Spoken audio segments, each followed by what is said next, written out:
The position of having the I think the ability, or even finding the circumstances, I'll speak for myself, I cannot speak for Salman, is that it's like looking at a painting and it being outside the frame.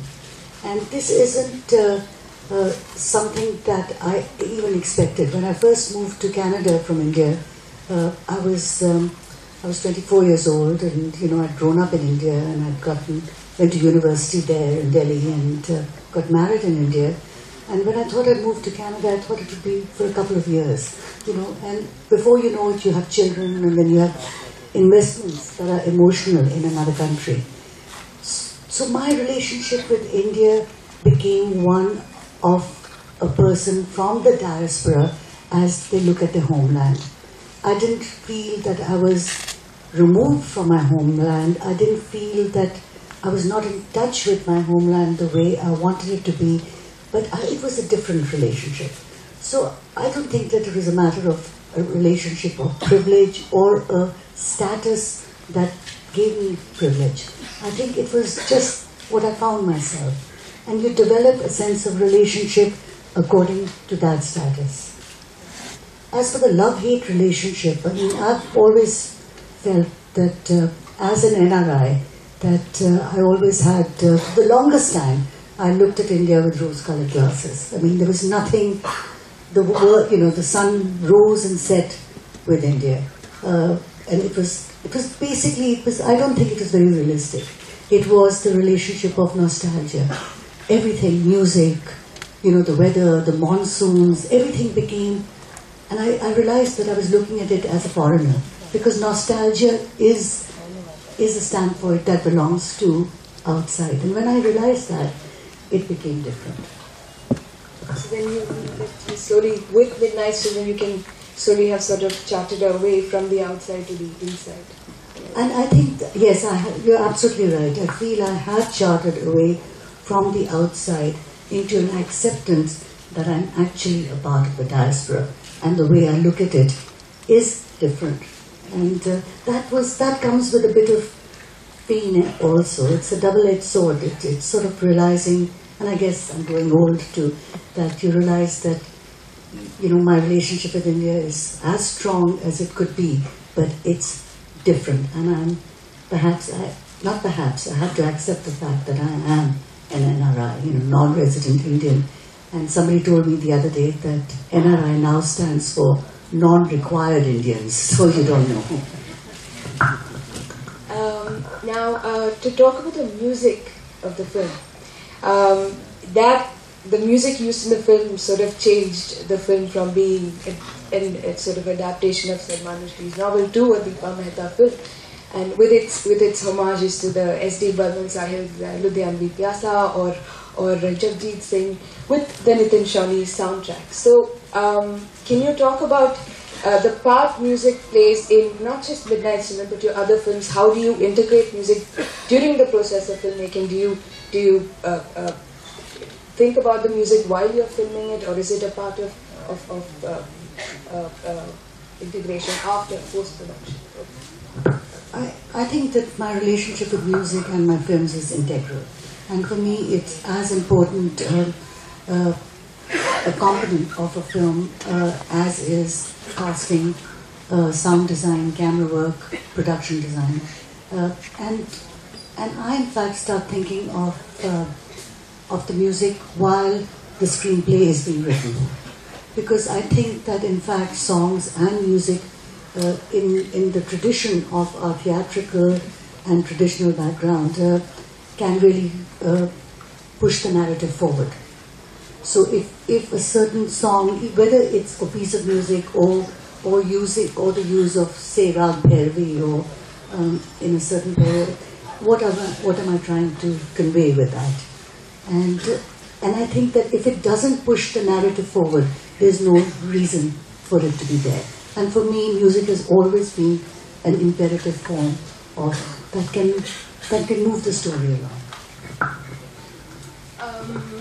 When did you decide to make Midnight Children into a film? Was it a political decision? Was it a sort of like this book is just wonderful, I think I need to make it into a film? My relationship with Midnight's Children and a film has been, it's taken a circuitous route, I think. I read the book in 1982 when it first came out, and I was in Delhi University at that time, and I just fell in love with it. I fell in love with the book. I didn't make films then, so I didn't even think of it as a possible film. I just loved the book. I loved the story of the book. It touched me in a way that few books have. And I'm not just talking about Salman's way with words and his creating a language that became the lingua franca of a new generation, and turning English upside down on its head and giving it back to Indians. It's just superb. But the story, the conceit of a young man search for an identity. Because for different people, Midnight's Children has, they can take away from it something different. But for me, it is Salim's search for a home, for an identity, for a family. And paralleling that, it's the search of a country for its place in the world. So a young man in the foreground and the canvas, which is a historical canvas in the background, seemed so eminently, I think, touching and accessible that it moved me greatly. And years later, about 4 years ago, when I asked Salman who owned the rights to Midnight's Children, he said, I do. And I said, how would you feel about me making a film about Midnight's Children? And he looked at me and he said, okay, done. So I said, really? And he said, yes, go ahead and do it. And I don't know to this day, Aisha, why I even said that. Why I didn't say Shalimar the Clown or The Moor's Last Sigh, which is, which is so much more accessible. So I must have been a sucker for punishment. I just did, and I think that somewhere in my psyche, I must have really remembered that it is a search for a home. And as a person who moved from India to Canada and is constantly searching, it's become much better now for an identity and a new family. It made imminent sense to do it now. Now, having said that, it is a huge challenge to adapt such a work into a film. And was the visual medium, was the cinematic medium able to accommodate that? How difficult was it to adapt in that sense? The kind of difficulty the visual medium had in accommodating the narrative of the book? It's not just Midnight's Children. I mean, every screenplay, the challenge for a director after screenplay is done, whether it's based on a book, whether it's book-based, it's an original screenplay, whether it's a quasi-adaptation, is always difficult. Finally, whether I've written the script myself, I mean, you put on your director's hat and you have to start visualizing and thinking in images of what you're going to be translating from the written page to the image. In that way, Midnight's Children was no more or no less. And one of the things that when we decided to do it and we made the commitment to do the film based on Midnight's Children, I was I was talking to my producer David Hamilton and to Salman, and I said, Salman, one of the things that I really am going to tell you that I'm going to do right now is that I'm going to really try my best to forget that this is an iconic book. Because otherwise I will be paralyzed by fear. And so I decided literally, very consciously, to take my fear or my sense of awe, or be beholden to it in any way, beholden to the book and put it on the back seat. And I said I will visit it during the editing. And Salman was totally in agreement with that. And this I got, if any of you have seen Coppola's DVD about how he approached The Godfather. It's something that I learned from him, that, of course, Godfather is not nearly as iconic as Midnight's Children, or neither is it won the Booker of the Bookers, but it's still the adaptation. How do you look at an adaptation? And you really have to take the source material at some point and not be overwhelmed by it. So that was the first step.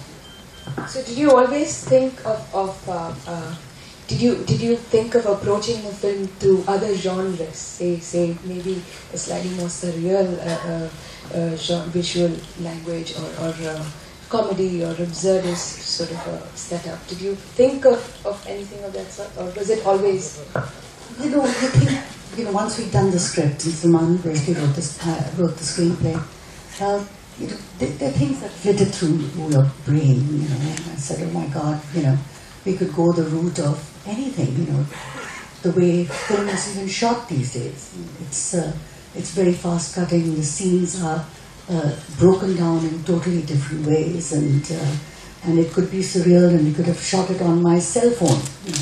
You can do all of that, and I decided that I really didn't. I wanted to approach the book and the screenplay hereafter with a certain amount of to give it a feeling that I was approaching a classic. So in that sense, I mean, it's interesting you said, did you not think of it as being a comedy? You could do any of that, but you didn't say approach it as a classical cinema, because that's the approach which is, you don't see much of that these days. I wanted to go back to, to the great sort of humanitarian filmmakers. So I was definitely thinking of Tokyo Story, for example. I was definitely thinking for the magic realism of Mizoguchi Zugetsu, or Amir Kusturica's Time of the Gypsies. So those are all cinema that came to its Overture de Sica's Leopard. That influenced me greatly. So I wanted to have a classical feeling to it, because I think that the theme of finding a home is very classical. So it has to feel relevant to the narrative. It felt not right to impose something that didn't feel honest to me on a script. I think we should take a last question and then open it to the audience. That would be, how was it like watching the film with in Kerala? Because it's always unbelievably crazy the kind of audience react, because it forms a part of the whole experience watching a film here. Because if you I remember last time Hosni Mubarak falls down and the entire audience is like cheering, and yesterday with that with the statement that the emergency was over, and then you have the entire audience sort of clapping, or when Salman adapted from the book by Salman Rushdie, you have the whole audience cheering. And so how was that? It's always amazing. I mean, different places, different cities, different countries have a different reaction.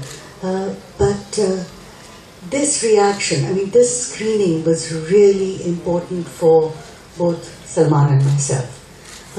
And we knew that, the distributors of the film is called PVR. I don't know if any of you heard. They're really good distributors, and they're right behind the film.